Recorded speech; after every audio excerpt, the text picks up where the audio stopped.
good? It's your girl, Chef Third Eye Zoe, here with you in Trive Vibe. Are you ready for some black culture, some love, and some laughs? Let's go.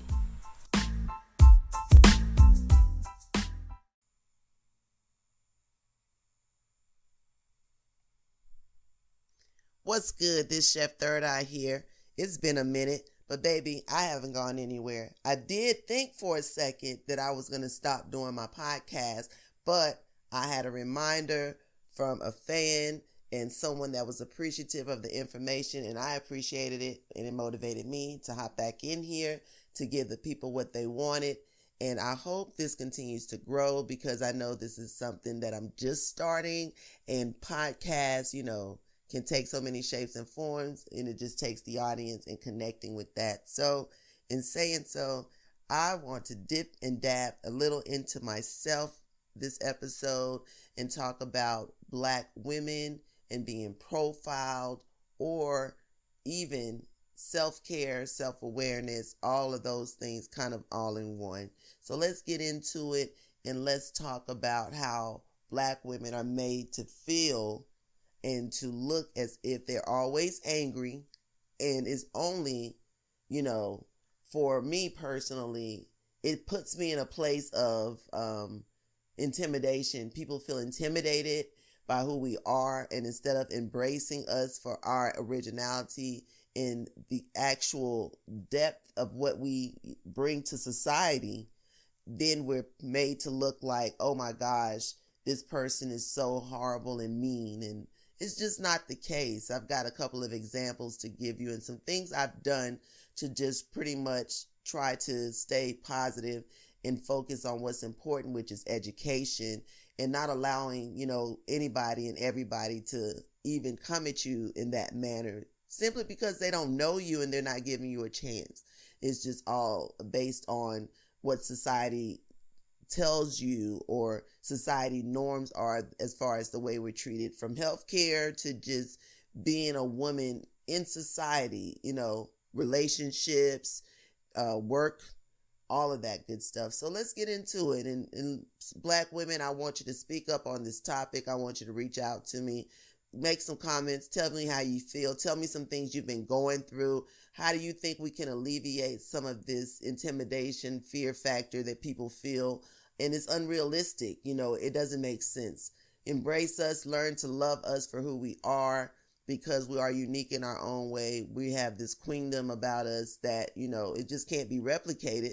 But at the same time, it's not the level of respect that we should have for what we give to society, So hop on in here. Let's have this conversation. And let me start with this story that's really kind of been bothering me, something I've personally been going through. And I don't know if anybody's ever kind of been through this experience. If you have, definitely reach out, because I'm trying to look for some guidance as well as trying to figure out ways. And I'll give you some things that I'm doing now to try to, see what I can do about the situation myself. Just got back from Jamaica. And if you've definitely watched me online, you've seen my journey, and you've seen just, the beauty of that self-care and self-awareness that I was able to do. And being LGBTQ, a lot of us refuse to go to Jamaica. That's a whole nother episode that I definitely want to do with my travels, as far as, making sure we as blacks are getting out there and traveling. But yes, Jamaica is a very necessary place for healing, if nothing else, so let's get into this conversation. All right, so we are ready to go. I had to get me some blunts rolled, get my mind ready, get me something to drink, which is just some water, because I have to, when I'm talking a lot, my throat gets dry. So having something nearby to drink makes it very helpful. All right, so this is going to be a little emotional and personal for me. I don't know. I try not to get personal, but I realized that I did this podcast to get personal and to bring awareness to the black community, from things from mental health to just, being a part of the black community, things we go through, and that's to make everyone aware. If you're watching on the YouTube, and you can see it on my actual website, I went to Jamaica and I brought back the seashell and I put it in my hair, and you can't tell me nothing. You can't tell me this ain't the seashell of all seashells, because it's so authentic and original, and it was definitely plucked, you know, from the richness of the land. So that makes me feel even better. Another thing I brought back, because I really did not do live, and that's another thing I want to talk about with mental health, but that'll be another day. But sometimes I just don't want to do lives. I just don't feel like being in front of people and trying to talk to people and waiting for people to, want to conversate with me, or people not coming on at all. For me, it is mentally draining, but I need to kind of get over it and try to do better. But I did bring back this peace pipe, this chalice, whatever you want to call it. And I have not done anything with it yet. So you guys are going to be the first ones to see what this looks like when it's lit and what it feels like when you take that pull. So yeah, here it is. It's got the little black artwork. Looks like a little smoke if you see it here.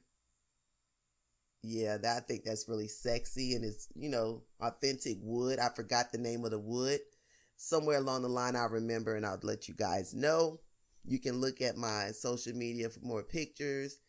So, you know what? Let's light it up. Let's light the chalice.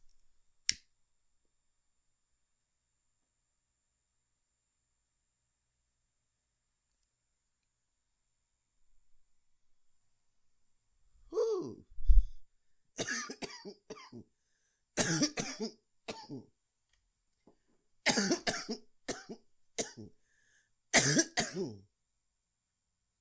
No, this is not edited. God darn. This is some good. Yeah, that was a good pull. It didn't get hot at all. But I definitely didn't hold it in long. You saw how much smoke came out of there. Let me try this again.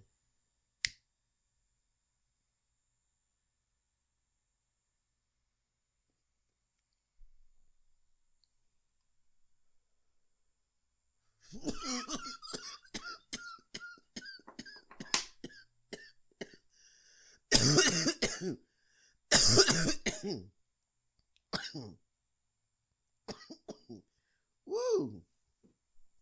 Listen, you see how my eyes are watered? They turning red. What we smokers call say, and we say that was a good call. 1 second. You got to take gentle pulls with this motherfucker. It is mean, but it's good mean. And look at it. It's such a chill pipe, like you could be like, it's still coming out. And then you want a little bit more, you can go. Oh yeah. They called him Bob the Builder, the Jamaican Bob the Builder. Shout out. If you check my TikTok, I had posted him for my business Mondays. And when I meet you, we do good business, definitely know I'm going to post you. I'm going to represent, I'm going to feature you somehow so people can know and they can come and support you too. All right. So there was a while ago, I would say back in December, where I was really into my depression. And that's the thing about me.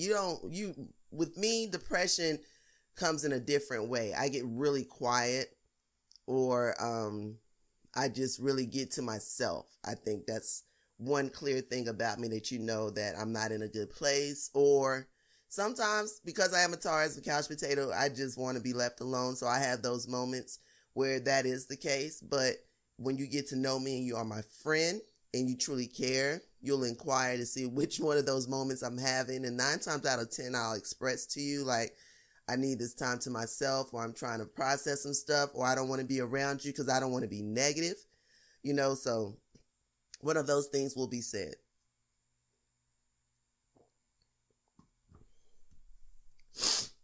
Whew. All right. So back in December, when I was feeling a little down, on myself is where I started becoming self-aware. Now, with my PTSD and me being in therapy, what happens is something triggers me. Once I'm triggered, then I go into this bout of depression. My anxiety shows up normally like when there's an event or something coming up that puts me in a place like I'm nervous or excited about it, or if there's someone that I'm interacting with that I don't know what the outcome is going to be and I'm nervous, that's when my anxiety kicks in. But my depression is definitely solely off triggers. I just don't wake up and do like, oh no, there's an event or something that happens, it puts me in that place, and then I'm in that place till something else happens that brings me out of it. And it's normally a success or something positive that really like makes me know that one thing is not really something I should be focusing on. So yep, that's what does it for me. So when I go into myself, it's as if like, oh my gosh, I'm in a place now where I've been triggered and I haven't figured out my tools yet, and I'm trying to get to a place where I need to, not be in this feeling anymore, because my depression is more about a feeling. I don't want to do anything. I want to just lay there and I just want to, be to myself.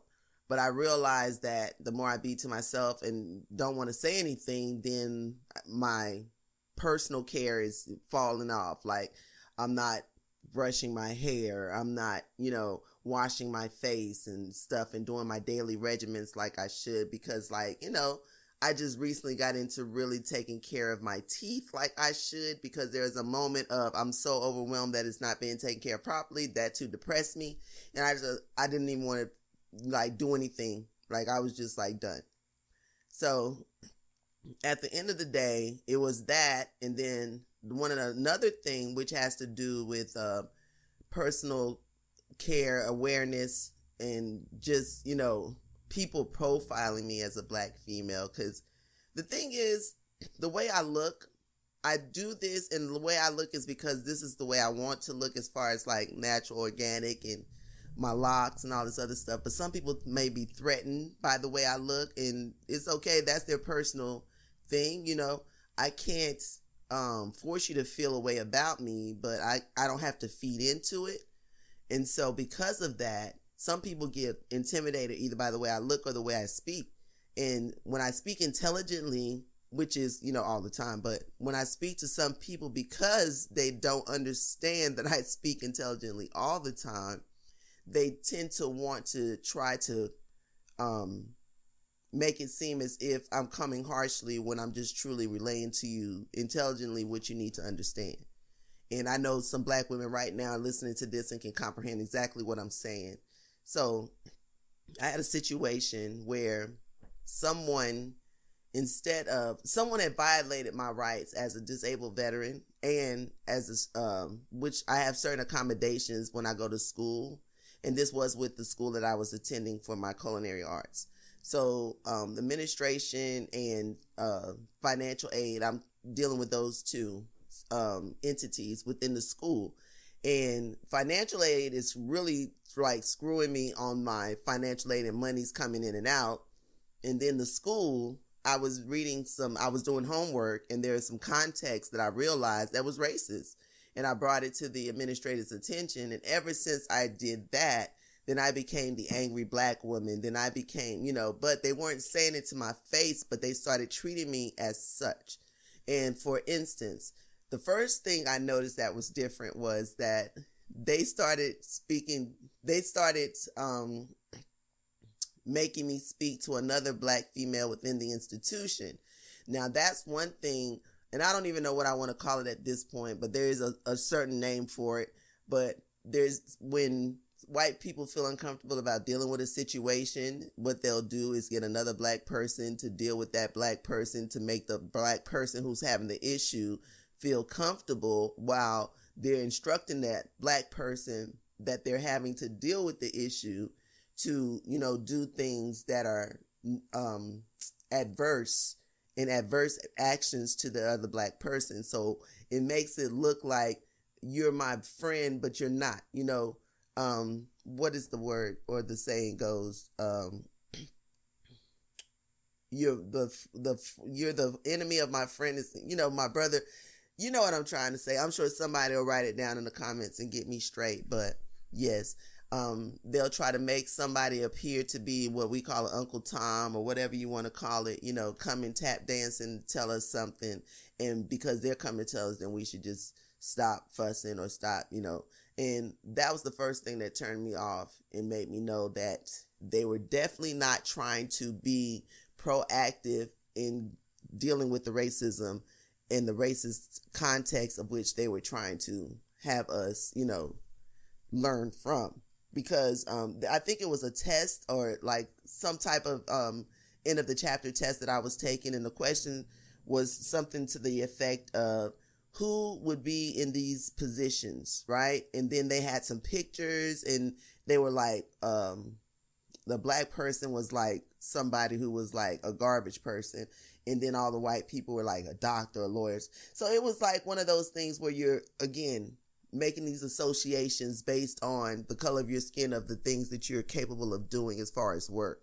And when I brought it to their attention, they was aware and they acknowledged that it was racial context. And then they made it seem like they wanted me to help change the context. So I went about taking my time and actually writing up some stuff to change it and present it to them. Like, oh, this is good. So the whole time I'm doing that, they're acting like they're working with me. And then as well, as a disabled vet, when it comes to school, there's certain accommodations from how long I take a test to how, I can go in a certain work environment and what I need. And they refuse to accommodate those things, but they weren't like saying like, no. The first thing they asked me to do was to give them medical proof. So I did. And that took like 3 or 4 months for them to acknowledge that. So if it wasn't them wasting my time, it was them acting as if they didn't have the proper paperwork or whatever to proceed. And they did. And then in the end, they try to turn it around and make it seem like they didn't want to give me my proper credentials at the end or wipe the deck clean because I actually spoke up and I reported them to several different government agencies, which are now looking at the situation, but and then another situation happened at Apple. And this is weird because my charger had frayed somehow. And I went to Apple. In the first incident when I went, this black guy, I showed him my charger and I told him that it wasn't working properly and I needed to get one to see if it was under warranty. So this guy didn't even look at the charger. He told me that because I got the MacBook Pro, and mind you, I didn't have my laptop there. He didn't look at it or anything. He just stated these things to me.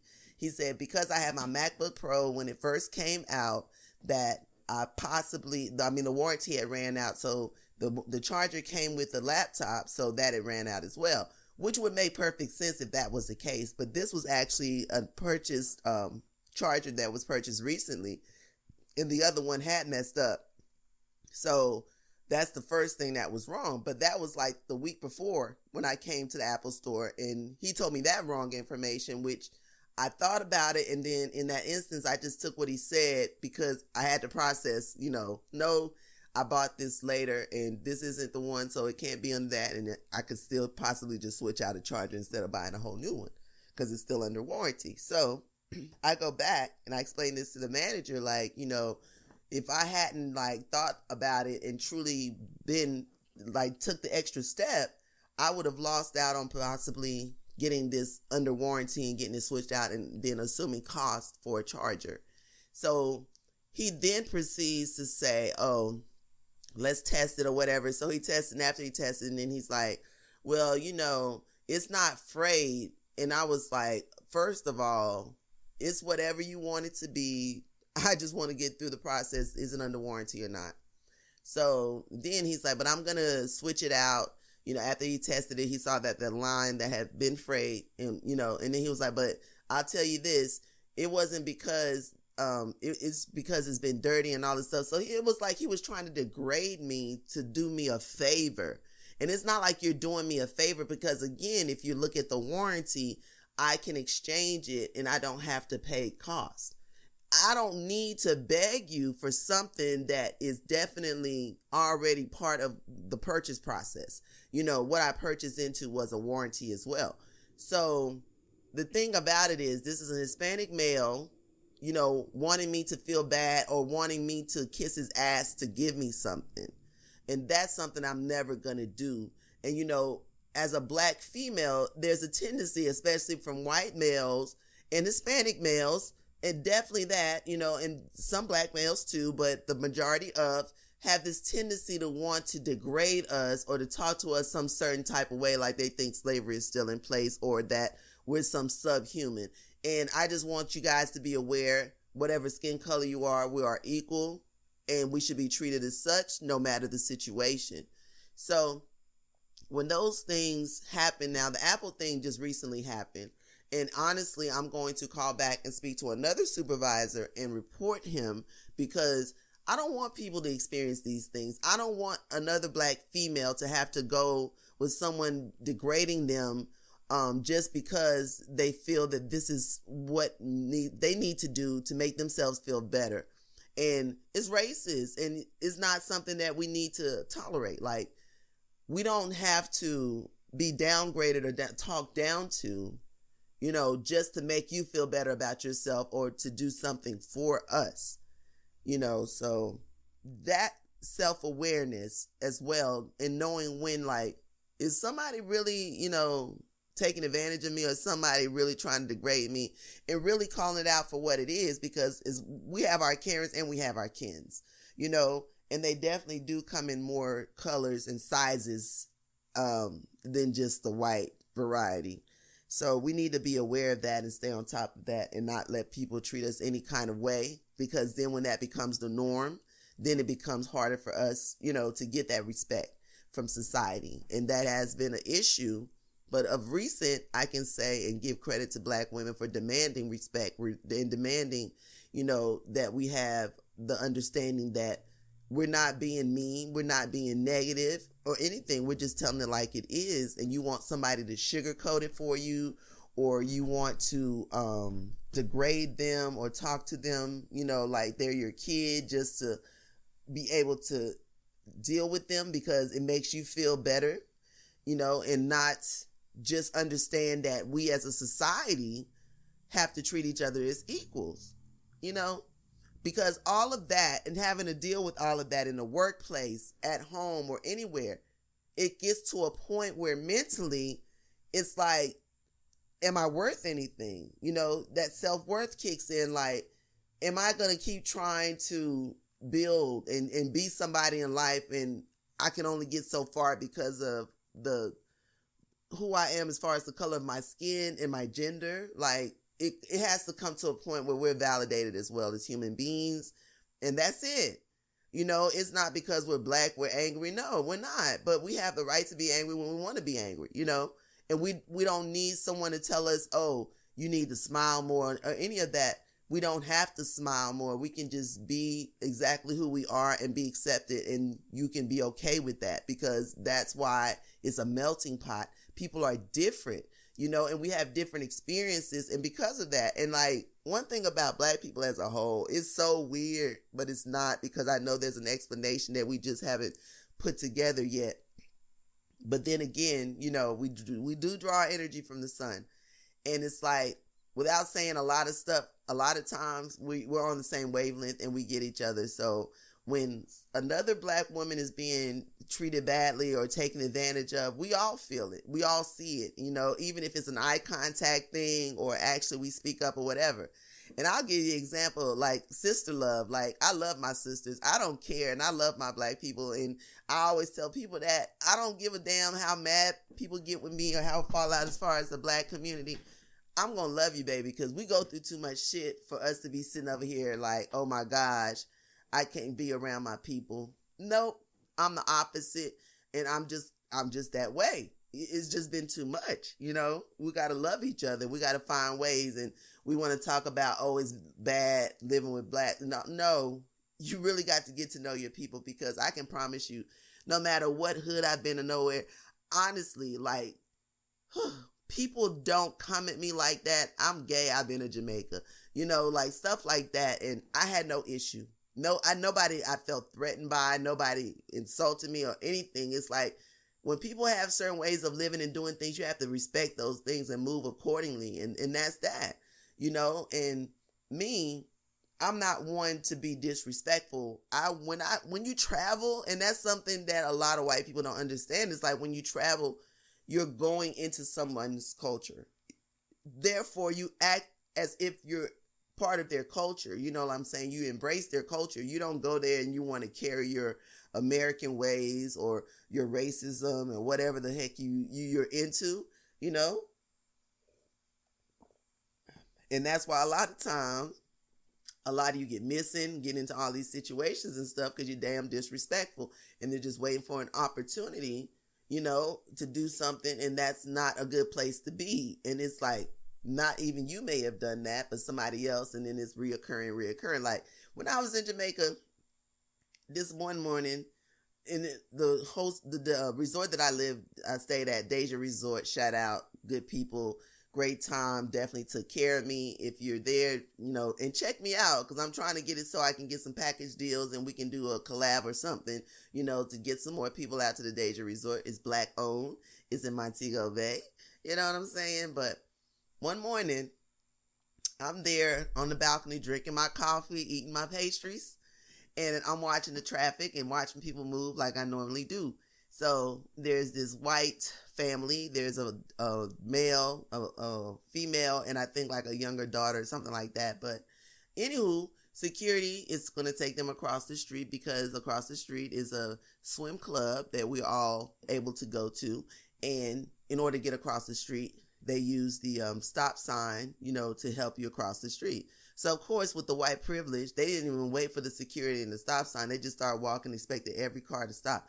And the cars stopped when they didn't have to. Instead of saying thank you, showing some type of, because that's in the culture in Jamaica. It's like, yeah, man, anything you do for me, I'm going to be appreciative, and I'm going to show you appreciation. I'm going to say thank you, or I'm going to, what I'm saying? Like, that's one thing about them I love. Like, they embraced me with that shit. Like, it was love, yo.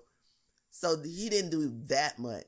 So now you think the next time this motherfucker want to come across the street, they're going to even embrace him or even say anything to him. It's the level of respect and understanding for other people and their cultures. Like, stop going different places and being trying to damn do you.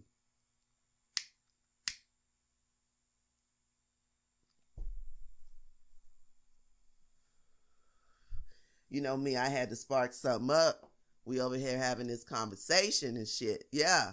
So, when, there's this self-awareness that people don't give a shit about you, you get to the point of like, okay, why should I care about them? But human nature, and I think that's black people as a whole, not even just black women, but black women especially, we have this way of caring about people, their children, generations,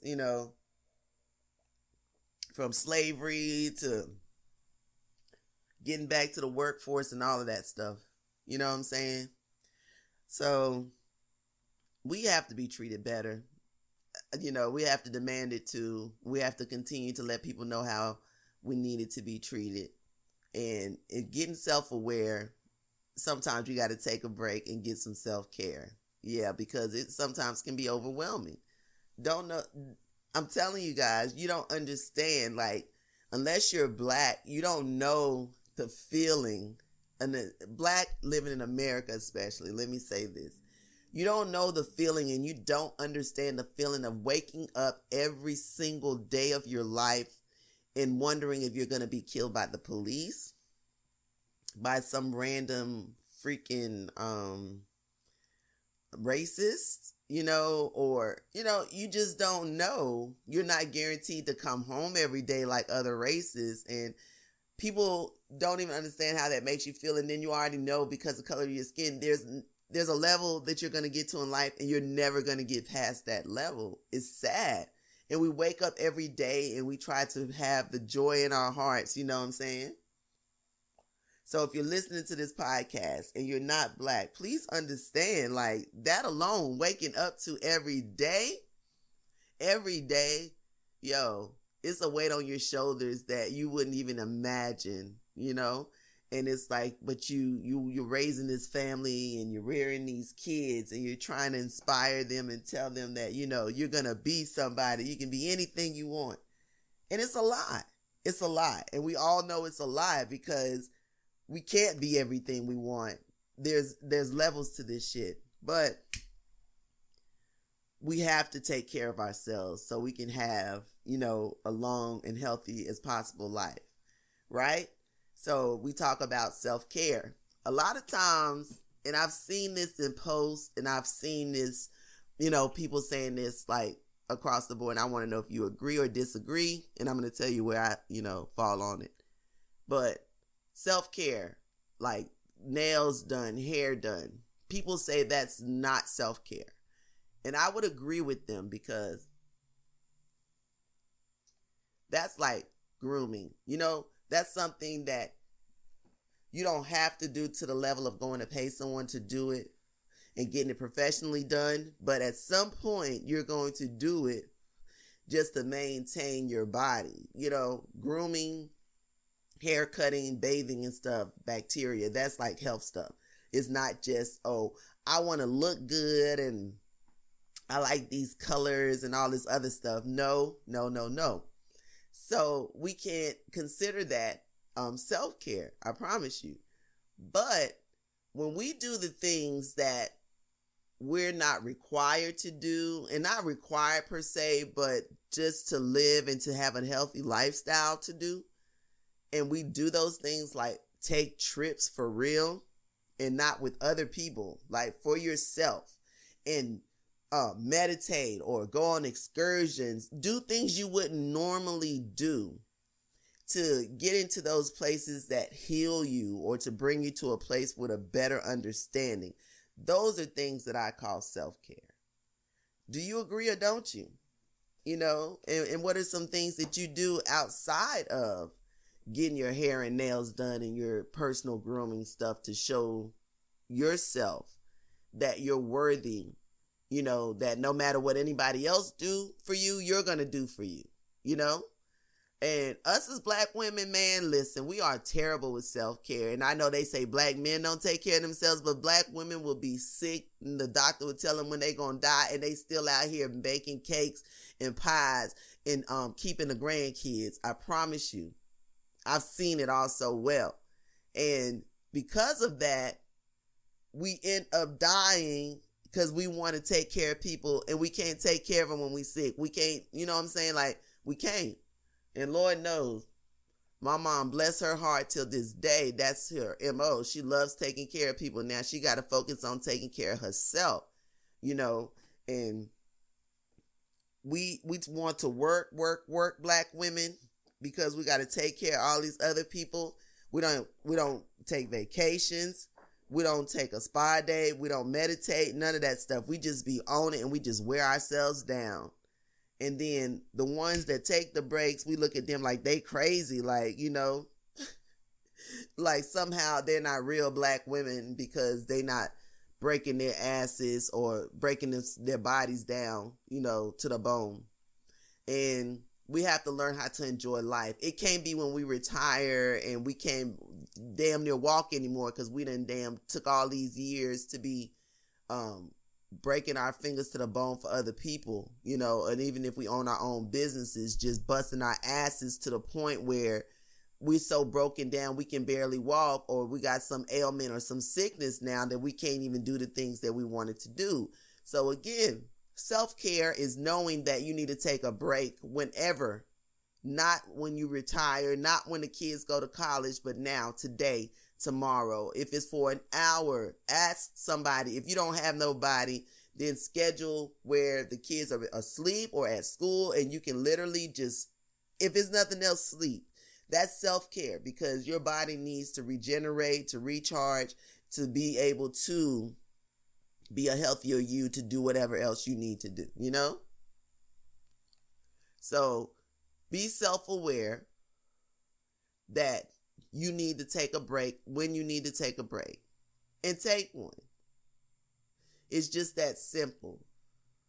And if it's like you need to take a travel, like you need to go somewhere and get out and you don't have money like that, then possibly hop on the bus, take a walk. Like, you have to find creative ways to not overload, to not say, oh, I'm going to be here for you and I'm going to make sure you got, and you barely got yourself. You know, make it make sense. In society, you have to understand, stop putting this weight on black women. Stop thinking that we got to be all things to everybody and nobody has to be nothing to us. Because we need the champions. We need the cheerleaders. We need the people who come in and say, hey, take a break. I got you. You know what I'm saying?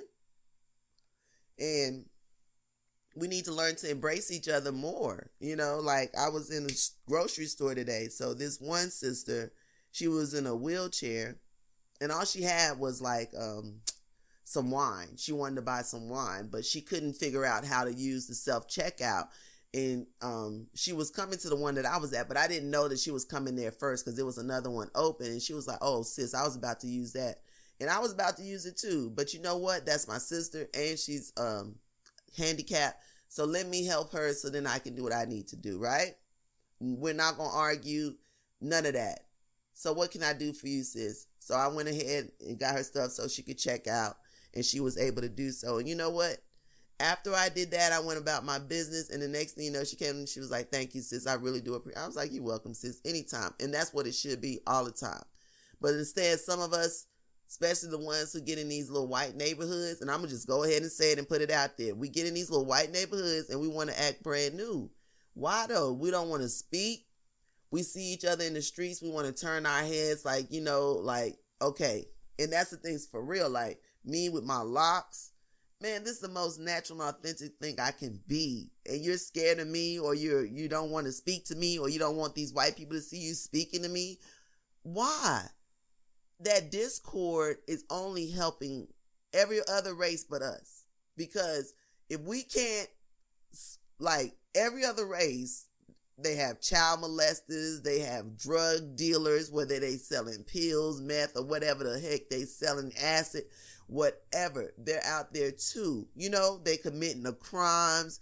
There's not a race that's out doing anybody else in crime. Okay? So when you be like, I don't fool with them because they did.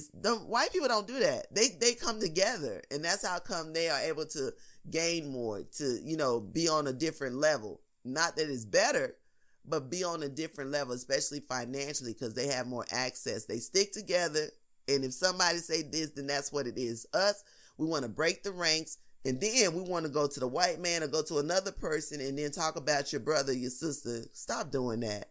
Like, for real. Learn to embrace each other. Learn to come and be able to talk to each other.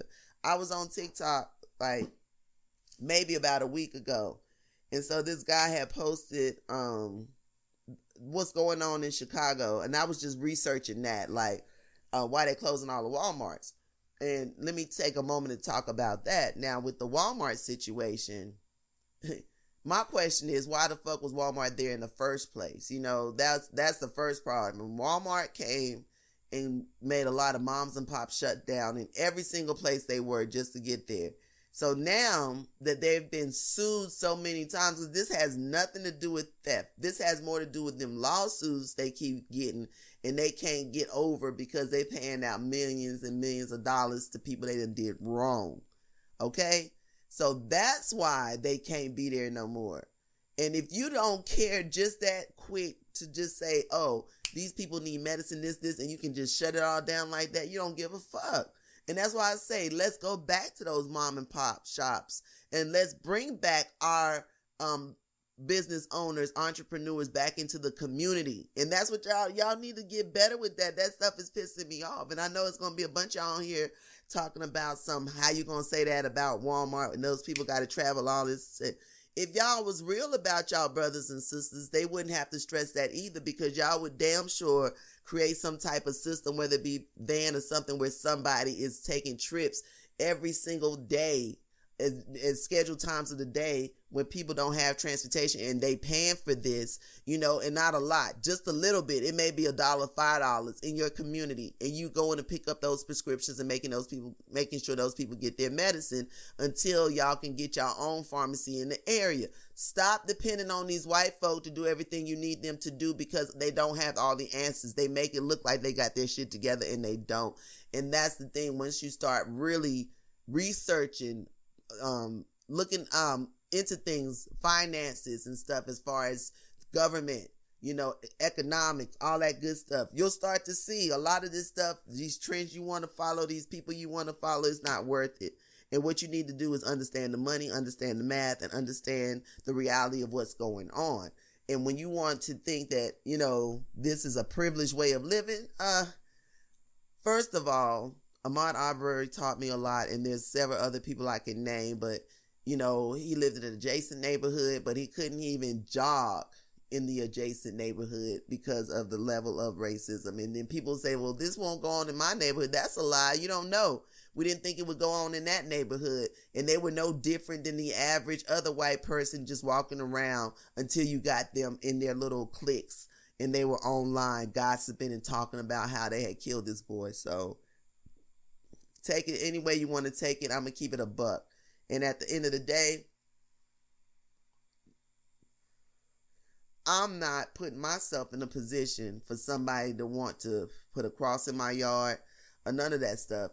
And there's so many ways to, stay in your neighborhood and be safe. Like, I have in my house, I have all these lights, motion lights, cameras, and all this other stuff. But that's not, anywhere I live, I would do the same shit. It's not just because I live on the north side of Vegas, which people be like, oh, it's so bad. No, because I have definitely had bad experience on the south side, Henderson, because those are places, and on the Strip, because those are places where I chef. Those are places where I bartend. So I'm definitely speaking from experience. Absolutely not North Pecos, but definitely in other parts of supposedly posh places, there have been places where there's been theft, there's been race, like all kinds of stuff. Okay, so, and I'm not saying that, it's not anywhere else, but I'm saying for Vegas to be so whatever, Vegas is racist in a lot of different ways. You just got to pick it up and understand what the hell is going on. For one, the level of people, or the amount of white boys with the trucks with the flags on them and all the different what's it called, white supremacy gangs and stuff, stickers that they have on the back, they don't care. It's just whatever.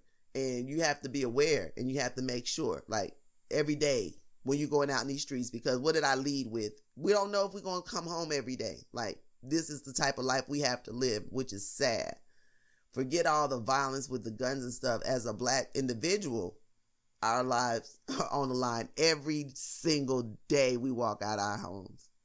So living here in Vegas, dealing with that, dealing with Proud Boys and all this other stuff, you have to see it for what it is. You have to be careful, and just, being a part of this whole society of just trying to make it, and people just wanting to hold you down because of the color of your skin is ridiculous. Like, at some point, you have to see it for what it is, and black people stop wanting, again, to be a part of something that doesn't want you a part of it. Like, you have to pick it up for what it is.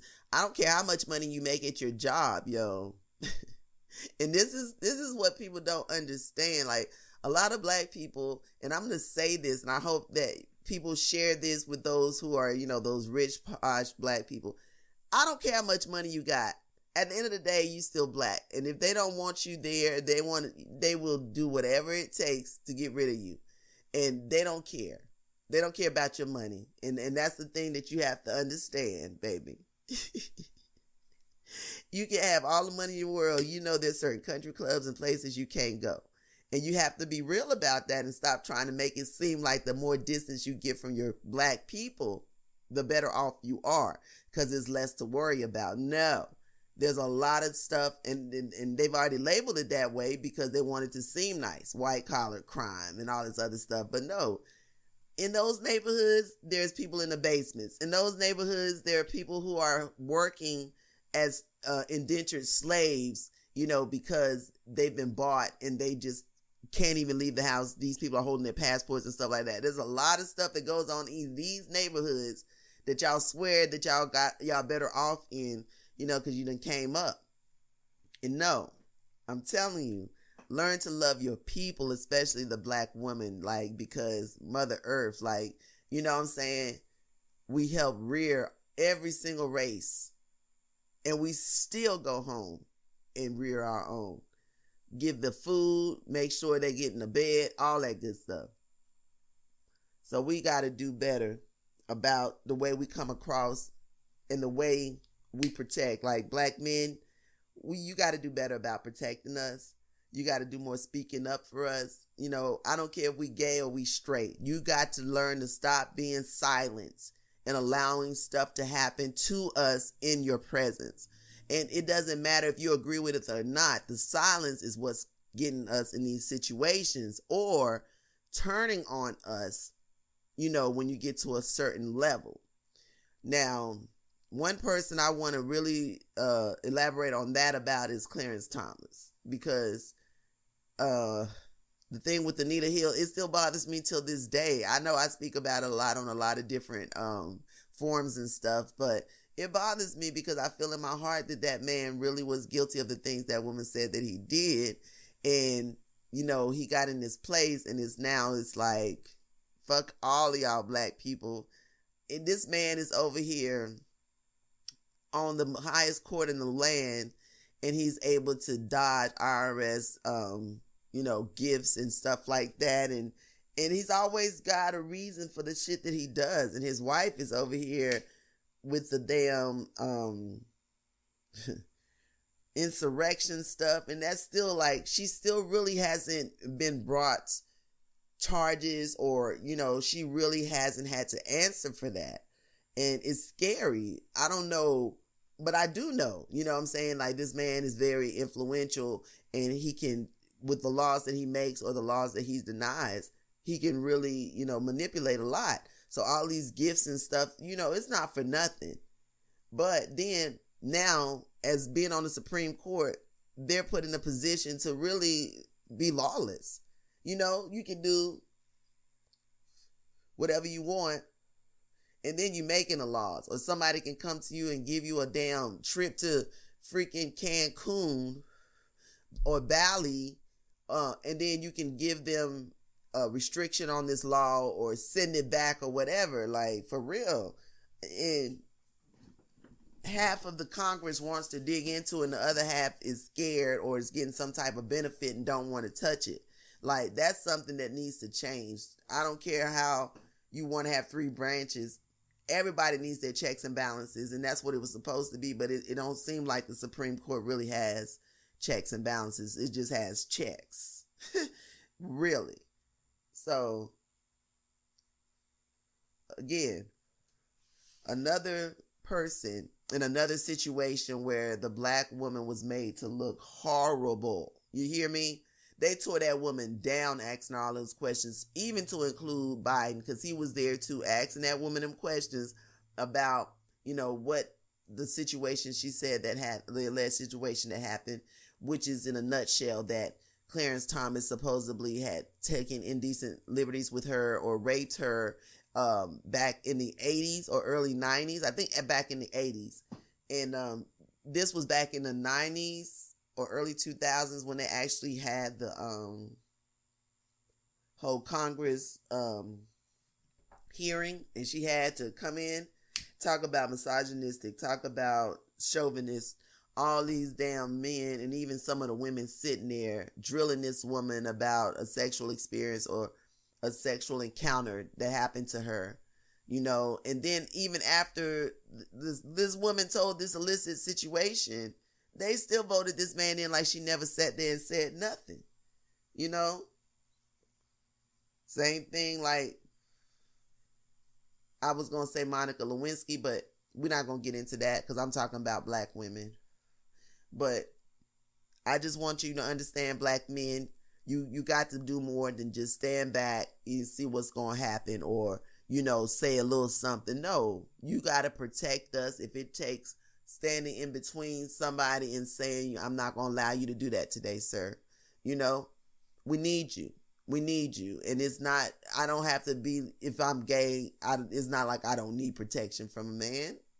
Gay doesn't equal masculinity. Gay equals, this is the person I choose to be with, and that's that. And let's not get that confused any other way. We need to be there for the women who have been there for us from the start of creation, who continue to show us that no matter what is done to us, we're going to continue to hold it down. We're going to continue to be there for everybody else. We're going to continue to make sure those kids are reared properly, But we can't keep doing this by ourselves, and we can't keep letting our health fail, our education, or anything fall by the wayside, black women, just because we want to see somebody else shine. We have to be the ones to shine for ourselves, because we definitely can be more influential in a lot of ways, And the thing is, even now with the Vice President Kamala, what's sad is that they make her look like a token person, but behind the scenes, and even like in front of the scenes, when she's popping up and going to the places first and Biden's not even there, she's not getting the press or whatever. And that's the thing. They're like, this is a token black person to be in this place, but she's doing what she can do. And the only thing that we can do, or one of the things that we can do to make it better, is stop hating on the fact that her shit is so limited, and just appreciate the fact that she's in the places where she's trying to show up in. And yeah, she's not all right on all the things she's saying, all this other stuff. And that's why I tell you, we have to learn to stick together for a better tomorrow. We have to learn to get out there, vote, and get the right people in the right places, especially us black women. I'm still tripping over what happened in Georgia with the elections with, why can't I think of her name right now? But y'all know what I'm talking about. And that was just a whole hot mess. Oh, Adams, right? Stacey Adams. Why? What happened? Why wasn't she elected? And that's a black man thing again, because based on the feedback I was getting right around the election, it was like some things that she had said, and it made black men feel less than, so they didn't vote for her, or something about voting, And go talk to your sister. That's what you should have done, because it wasn't no reason to boycott her. And then now we got people in there that's not even there thinking about nothing, none of the things that we need to get accomplished.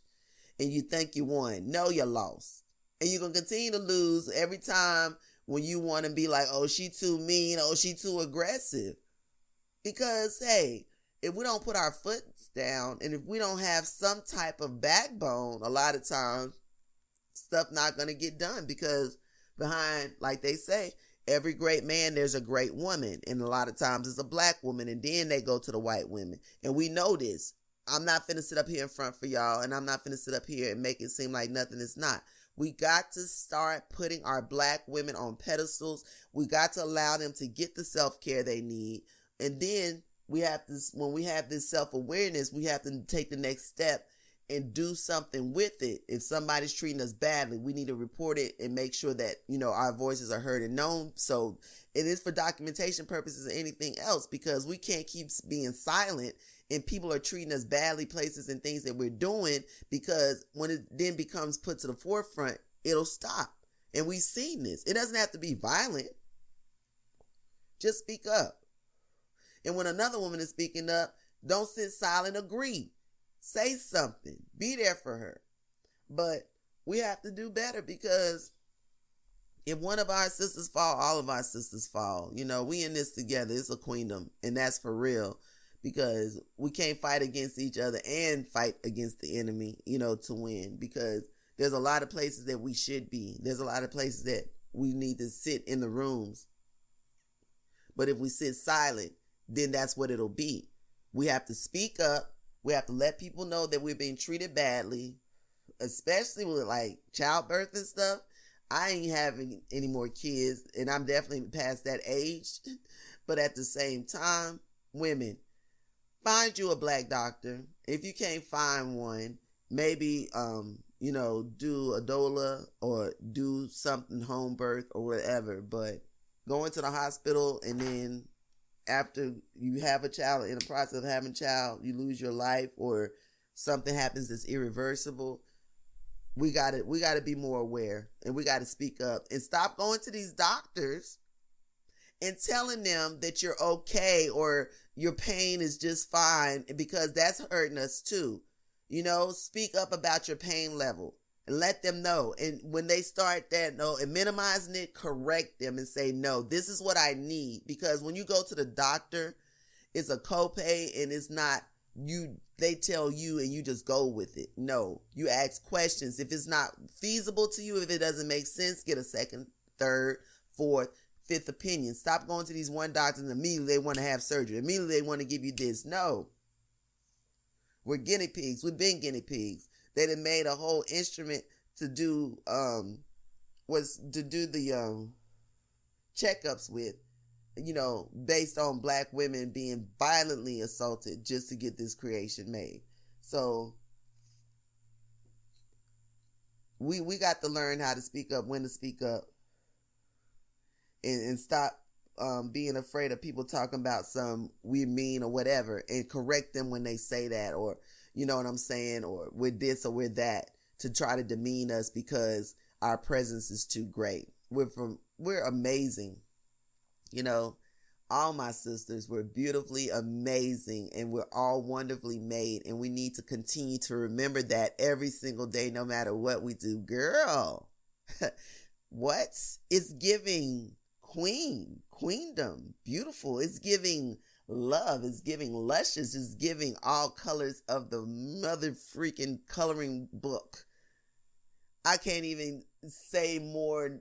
Oh my gosh, So I want you to love on yourself more. I want you to truly take some self-care. And I want you guys in the comments, and when you're watching this, send me some video, whatever, some self-care you've done, so I can start posting stuff like this for real and get that love out there. I would love that. So for this episode, I want you to send me some self-care or some self-awareness videos or pictures, some things that you've done to let somebody know that you care enough about yourself. And also you can send me details of situations you've been through that made you self-aware, and things that you've done, other things that I've mentioned, to, report the disrespect, or, all of that stuff.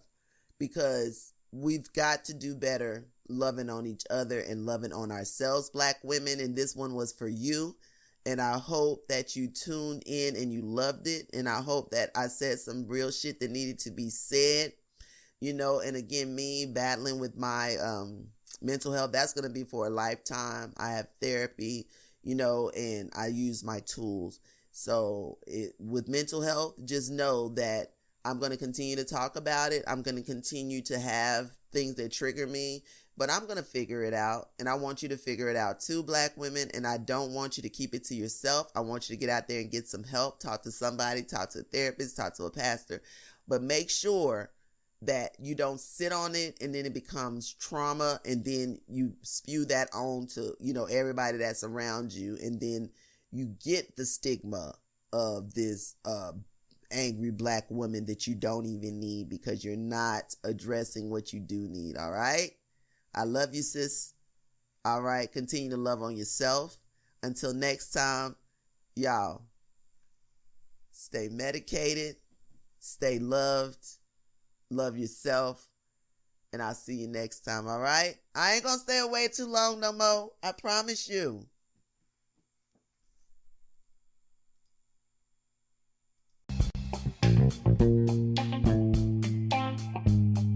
Now, somewhere somebody got to get paid. So here's the promo. Let's check out TriveVibeLLC.com. Make sure you check out the blog. Leave a comment. join and subscribe so you can get some free tutorials. And if you a gamer, man, tap in. Let's play online. Follow us on Twitch, all that good stuff. I got all the links, social media, podcasting. We're on all platforms, and it's been great to come to the point where I can say that we're going to share the love, keep tapped in. And when you purchase something, when you comment something, you get a chance, enter to get a chance to win some free merch. So remember that. Let's keep it going. Trive.